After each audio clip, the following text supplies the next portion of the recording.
There is two words आलोचना and निंदा। आलोचना और निंदा शब्द में बड़ी छोटी सी एक लकीर है, बड़ी पतली सी झिली से एक लकीर है जो इन दोनों में अंतर करती है। आलोचना लोकतंत्र में एक स्वाभाविक प्रक्रिया है। आलोचना किया जाना चाहिए। आलोचना हर किसी का अधिकार होता है और ये अधिकार लोकतंत्र में रहना चाहिए, जीवित रहना चाहिए। लेकिन निंदा इसके जस्ट विपरीत है। तो आज देश में अगर आप देखेंगे तो एक वर्ग है जो आलोचना भी बर्दाश्त करने को तैयार नहीं है। एक पॉलिटिकल वो वर्ग है जो सत्ता पे काबिज है, उसे अपनी आलोचना तक स्वीकार नहीं है। वही वर्ग जो है देश के उन तमाम नेताओं जिन्होंने आज़ादी के लिए जंग आज़ादी की लड़ाई लड़ी, उनकी आलोचना ही नहीं बल्कि उनकी निंदा तक करने पे आमादा है। तो मैं बात कर रहा हूँ कि नेहरू और गांधी की निंदा करने वाले उन लोगों की, उनकी वो आलोचना नहीं करते। इनफैक्ट वो कभी ये नहीं सोचते हैं कि गांधी के या नेहरू के जो वो निर्णय रहे उस समय देश के बंटवारे को लेके लोग निंदा करते हैं गांधी की, नेहरू की, और तमाम कुछ ऐसे मुद्दे हैं जिनको लेके लगातार जो है मैं देखता हूँ कि एक वर्ग है जो निंदा तक करता है, आलोचना नहीं करता है बल्कि निंदा तक करता है। वो बिना उन परिस्थितियों को जाने कि वो उस समय देश तत्काल आज़ाद हुआ था और देश के पास था क्या संसाधन थे देश के पास, जिसके दम पे जो है वो जैसा हम आज चाह रहे हैं वैसा हो पाता उस समय। तो मैं यहाँ एक वाक़ये का जिक्र करूँगा। ये संभवतः आज़ादी के तत्काल बाद की कोई घटना रही है जिसका मुझे डिटेल जो मिला है वो उसी वो इंगित करता है कि एक बार चर्चिल ने पंडित नेहरू से पूछा कि पंडित, आप हमारे दौर में हमारी जेलों में कितने वर्ष रहे हैं? तो पंडित नेहरू का जवाब था कि मोर देन 10 ईयर, यानी कि 10 सालों से अधिक मैं जेल में रहा हूँ आप लोगों के। तो चर्चिल ने कहा, then you must hate me, यानी कि आप मुझसे नफ़रत ही करते होंगे। तो नेहरू का जो जवाब था वो बड़ा सपाट जवाब था कि no we don't hate you because we were fighting this freedom struggle under a very special very great leader Mahatma Gandhi. Mahatma Gandhi की निंदा जो करते हैं उन्हें महात्मा गांधी के जीवन को ज़रा समझना चाहिए। उस ज़माने में लंदन से बैरिस्टरी पढ़ा हुआ व्यक्ति साउथ अफ्रीका में वेल इस्टेब्लिश्ड, सोशली इकोनॉमिकली हर दृष्टि से मतलब एकदम से इस्टेब्लिश व्यक्ति, उसने जो है भारत की आज़ादी के लिए अपना सब कुछ त्याग दिया। संकल्प देखिए उस व्यक्ति का। उस व्यक्ति ने संकल्प किया कि जब तक देश को मैं आज़ाद नहीं करा लूँगा मैं वस्त्र तक नहीं धारण करूँगा। उसने एक धोती पे जीवन बिताने का निश्चय किया और उसे फॉलो किया टिल द डेथ, जब तक उसे गोली नहीं मार दी गई नाथूराम गोडसे नाम के तथाकथित राष्ट्रवादी द्वारा। तब तक उस व्यक्ति ने अपने संकल्प को निभाया, देश को आज़ाद भी कराया। उसने अपनी धोती नहीं त्यागी और अपने जीवन के तमाम वर्ष जेल में बिताया गांधी ने भी। तो मेरा कहने का तात्पर्य यह है कि एक व्यक्ति जो ये दावा करता है कि उसने जो है 40 साल भीख मांग के खाया है, मतलब आप किसी व्यक्ति के व्यक्तित्व का आकलन कैसे करते हैं?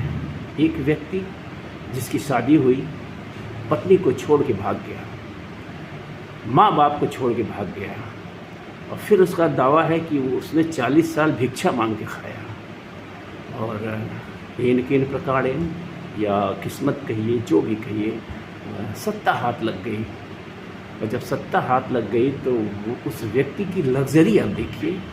अब गांधी की तुलना करिए आप इस व्यक्ति से। कहाँ गांधी, कहाँ नेहरू और कहाँ यह व्यक्ति जो 40 साल भीख मांग के खाया। उस व्यक्ति का खुद का दावा है कि वो 40 साल भिक्षाटन करके खाए हैं, ट्रेनों में चाय बेचे हैं और अचानक से जब सत्ता आई तो ऐसी लग्जरियस लाइफ की 5-5 लाख का सूट पहनते हैं। उनके ड्रेसेस को देखिए, उनके फैशन को देखिए, उनकी लग्जरियस लाइफ को देखिए, तो आप मेंटालिटी की तुलना करिए। वो त्याग की मेंटालिटी और ये भोग की मेंटालिटी, ये साफ साफ आपको दिखेगी।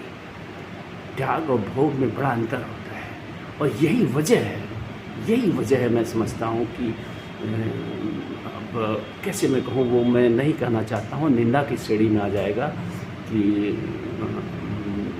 जो है जिस व्यक्ति के पास ये माना जाता है ना, जिस व्यक्ति के पास जो चीज़ नहीं रहती है वो उससे जब अचानक मिल जाती है तो वो पागल सा हो जाता है, और उसका दुरुपयोग करना लाजमी स्वाभाविक सा हो जाता है उस व्यक्ति द्वारा।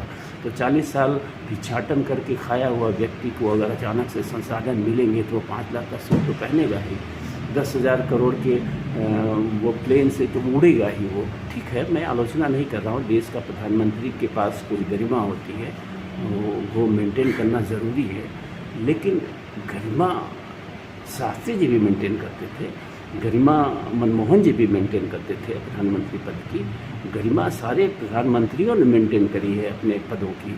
लेकिन इस तरह का इवेंट मैनेजमेंट, इस तरह का शो, इस तरह की लग्जरियस लाइफ का दिखावा आज के पहले शायद किसी प्राइम मिनिस्टर ने नहीं की है देश में। तो मेरा कहने का तात्पर्य है कि त्याग और भोग दो चीज़ें हैं, और जो त्यागी व्यक्ति है वो दिखता है कि उसने त्याग किया है जीवन में, और जो भोगी व्यक्ति है वो भी दिखता है कि वो भोग कर रहा है जीवन में।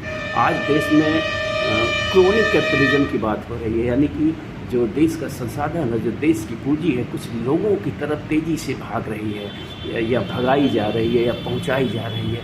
यानी कि एक ऐसा समूह का देश में निर्माण किया जा रहा है जिसकी देश की अधिकांश पूंजी पे कब्जा है। जैसा कि बार बार मैंने कहा, और आप भी जानते हैं कि मात्र 10% लोगों के हाथ में देश के 70 से 80% संसाधन है। इसे ही क्रोनिक कैपिटलिज्म कहते हैं, जब देश का सारा संसाधन कुछ लोगों के हाथ में आ जाए। और ये भविष्य के राजघराने आप कह सकते हैं, लोकतांत्रिक राजघराने, ये राजतंत्र एक तरह से विकसित हो रहा है। इसलिए मैं बार बार कहता हूँ कि पूंजी का बंटवारा होना चाहिए, पूंजी जो है चारों तरफ बिखरनी चाहिए, पूंजी केंद्रित नहीं होनी चाहिए। इसी प्रश्न को लेके राहुल गांधी भी बार बार जो है सदन में इस प्रश्न को उठाते हैं कि आखिर क्या वजह है कि अडानी या फिर उन जैसे कुछ लोगों को इतना लाभान्वित किया जा रहा है कि वो एक तरह से राजा का स्वरूप उनको मिलता जा रहा है, राजा की तरह वो विकसित हो रहे हैं। कल को ये पूरे देश पे कंट्रोल करेंगे तो आप कैसे रोकेंगे? मैं तो कहूँगा आज ही ये कर रहे हैं। एक दो वर्ग में देश विभाजित हो जाएगा, चंद प्रतिशत लोग जो है देश के राजा हो जाएंगे और बाकी शेष देशवासी जो है प्रजा हो जाएगी। इस तरह की चीज़ें डेवलप होंगी। जब आर्थिक खाई बढ़ती है तो इस तरह की चीज़ें डेवलप होती हैं। तो कुल मिला के मेरा वीडियो का जो मकसद है वो ये है कि नेहरू की और गांधी की निंदा बंद होनी चाहिए। उनका जो समर्पण था, उनका जो संकल्प था, उस टाइम एंड स्पेस के अकॉर्डिंग वो अद्भुत था, वो पॉसिबल नहीं है। अमेरिका के किसी राष्ट्रपति ने, मैं नाम भूल गया इसमें, उसने कहा था कि आने वाले समय में जब युवाओं को बताया जाएगा, छात्रों को बताया जाएगा कि भारत में गांधी नाम का एक व्यक्ति था और उसने इस ढंग का संकल्प लिया था कि वो एक वस्त्र पे जीवन यापन करेगा और उसने उस संकल्प को पूरा किया टिल हिज डेथ, तो लोग विश्वास नहीं करेंगे कि हाड़ मांस का बना एक व्यक्ति इतना बड़ा संकल्प कैसे ले सकता है, उसे कैसे पूरा कर सकता है। तो ये उपभोक्तावाद की दुनिया है और हम उपभोग करने वाले लोग, मतलब अपनी छोटी छोटी आदतों को न छोड़ पाने वाले लोग, पान खाने की आदत न छोड़ पाने वाले लोग, मीट खाने की आदत न छोड़ पाने वाले लोग जब गांधी की आलोचना करते हैं तो बात समझ में नहीं आती है, कहीं से भी समझ में नहीं आती है। जब नेहरू की आलोचना करते हैं तब भी बात समझ में नहीं आती है। देश आज़ाद हुआ था, खाली हाथ था, उस खाली हाथ देश को कहाँ से कहाँ पहुँचाया नेहरू ने, उसकी आलोचना नहीं करी जा सकती है। और जो भी सत्ता में है तो वो कुछ तो कमियां रहेंगी। आप अब सपनों के हिसाब से अगर कैलकुलेट करेंगे कि नेहरू ऐसा करते तो ऐसा हो जाता, नेहरू वैसा करते तो वैसा हो जाता, ऐसा संभव नहीं होता है। ये न तो तब संभव था न अब संभव था।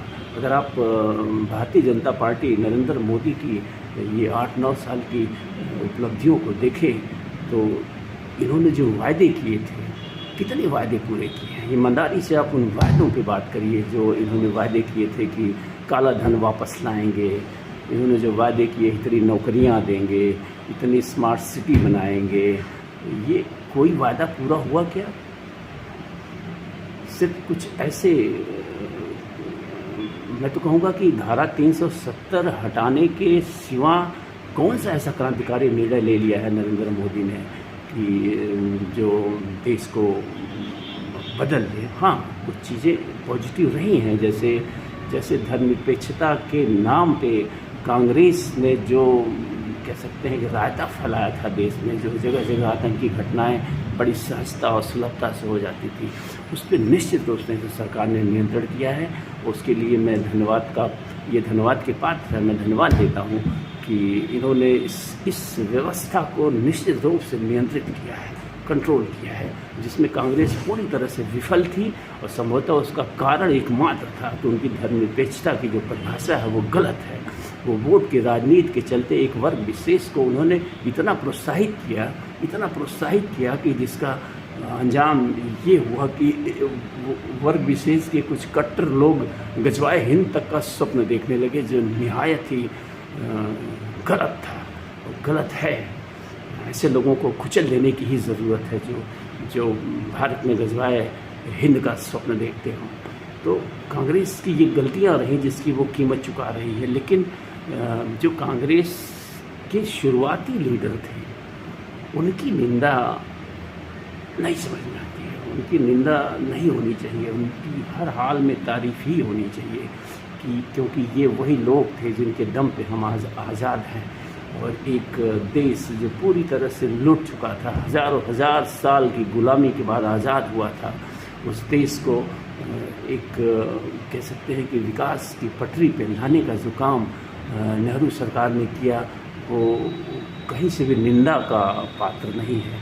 ये बहुत बड़ी उपलब्धि रही है। हाँ, बाद के दिनों में भ्रष्टाचार वगैरह डेवलप हुए इंदिरा गांधी के आने के बाद, वो आलोचना के पात्र जरूर हो सकते हैं, लेकिन नेहरू के कार्यकाल को, शास्त्री जी के कार्यकाल को, गांधी जी के संकल्प को, उनके संकल्प की अगर कोई आलोचना करता है, कोई निंदा करता है, तो पहले अपने गिरेबान में झाँक के देखे कि compare to Gandhi, compare to Nehru, उसकी क्या औकात है, उसकी क्या हैसियत है, उसकी क्या मानसिक अवस्था है कि वो ऐसे लोगों को, ऐसे महान लोगों की आलोचना कर सके। तो आलोचना और निंदा करने से पहले अपने गिरेबान में झाँकिए कि आपकी औकात क्या है, आपकी हैसियत क्या है, आप हैं कौन, आप हैं क्या, आपकी सोच क्या है, सब पे ज़रा विचार करिए तो आप इतना तुच्छ महसूस करेंगे गांधी के सामने और नेहरू के सामने कि जिसकी मैं कल्पना भी नहीं कर सकता। आई फील मैं गांधी का वो संकल्प 10 साल जेल में बिताना, मोदी से कहिए ना कि 2 साल जेल में बिता दे, 1 साल जेल में बिता दे देश के लिए, फर्जी डिग्री है, स्वीकार कर ले कि फर्जी है, 7 साल जेल में जाए मोदी, फिर समझ में आएगा नेहरू का संकल्प, गांधी का संकल्प, उन तमाम क्रांतिकारियों का संकल्प जिन्होंने इस देश को आज़ाद कराया, अपने पूरे जीवन को दाव पे लगाकर उसकी कीमत पर। अगर नरेंद्र मोदी में सही में साहस है तो इन्हें स्वीकार करना चाहिए इनकी जो डिग्री फर्जी है और जेल जाने के लिए तत्पर रहना चाहिए। जैसे राहुल गांधी ने अपनी 2 साल की सज़ा को स्वीकार किया है और जहाँ तक मैं सुन रहा हूँ कि राहुल गांधी ने अपील नहीं करने का निश्चय किया है। उनका कहना है कि वो किसी और अदालत में न्याय मांगने नहीं जाएंगे। अगर उन्हें सज़ा दिलाई गई है, सज़ा दी गई है कानून द्वारा, तो उस सज़ा को भुगतेंगे वो। और मैं कहूँगा कि ये बेहतरीन निर्णय है राहुल गांधी का।